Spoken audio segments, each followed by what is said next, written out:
It doesn't happen very often, but occasionally when we make a video for the channel, a spark will go off in my brain.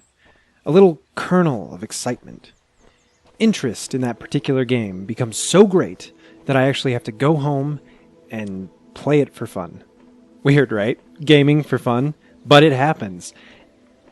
Because of that, every once in a while on Best Of, I want to feature those special games, the ones that I took the time to complete when you weren't watching.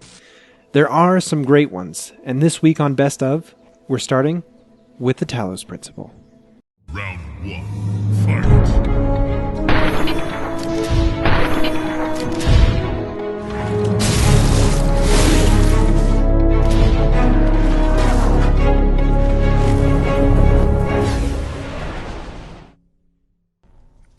In principle, the Talos Principle is about Talos.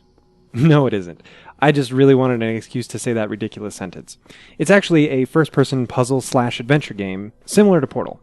It's actually a lot deeper than Portal, but it's a quick way to picture gameplay.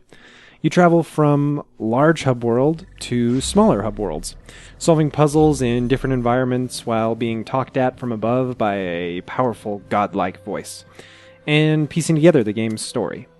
Solving puzzles nets you sigils, which look exactly like Tetris pieces, and gaining enough of those will unlock the next area, which contains even more puzzles, and so on and so on. With the exception of occasionally getting blown up or shot at, it's a very relaxing experience. One that invites you to take your time to look around and unlock every secret hiding around you. On board with the gameplay? Great, because the Talos Principle has a lot more to offer. For example, it's freaking beautiful! I mean, my god, some of these environments featured in this game made me take my hand away from the keyboard and just stare at whatever it was showing me. The way the hub worlds are structured disguise a clever way of masking the loading screens, and the experience feels surprisingly seamless. Naturally, smaller areas means you can have higher detail, and the Talos Principle uses that logic to their great advantage. The major environments are modeled after fallen civilizations, and wandering through the broken architecture of those cultures is just such a joy. Coupled with the game's incredible soundtrack, you could take away the entirety of the gameplay, and I would still enjoy the walking simulator that was left behind. But you know, since the gameplay actually is front and center, I guess I should touch on that a little bit. The puzzles range from very easy to incredibly difficult, as you'd expect from a game like this. But the nice thing is that it's not a straight line from easy to hard. Each world has a few of each, so it always feels like you're able to achieve something. Yes, I did get very frustrated with a couple of them, but that's because I find puzzles based on timing instead of skill and figuring things out kind of counterintuitive in these games. Then again, maybe I'm just really bad at those ones. Bias aside, part of what makes the puzzle so great is the way that it combines smaller elements in the game to create new and unexpected rules. For example, and this is a very minor spoiler, early on you're introduced to the bomb, or the Black Death as I like to call them, and they blow you up pretty easy. But later in the game you unlock boxes. Exciting, I know, but let me finish. Even later on, you find yourself in a puzzle where the only way to progress is to run through a literal floating minefield. Or, as you discover, place a box on top of one of the bombs. You jump on top, and you're safe from detection.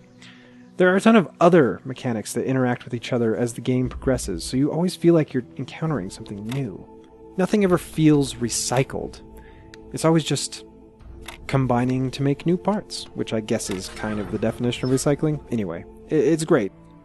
I really don't want to spoil too much of the game, but lastly, I have to talk about the story. In my opinion, it is the Talos Principle's best feature by far. It ties in with the gameplay so perfectly, in that it's not given to you on a silver platter.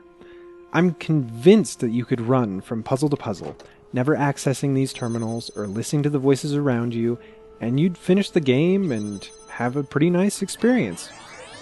But like many things in this game, the story only comes out if you're willing to dig. And trust me, you should be willing to dig.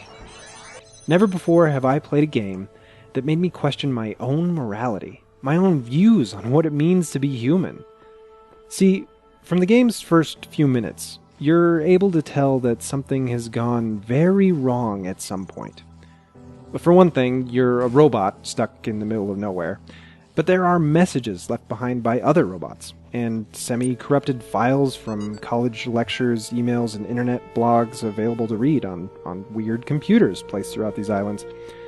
But man, the writing in this game is fantastic, and the way they pepper in mythological stories from ancient Greece and Egypt to match what you as a player are going through, it's amazing. More than that, the human side of the story, once you find out about the humans, is incredibly emotional and poignant, and as I said before, this made me question myself in a philosophical way that no game ever has before.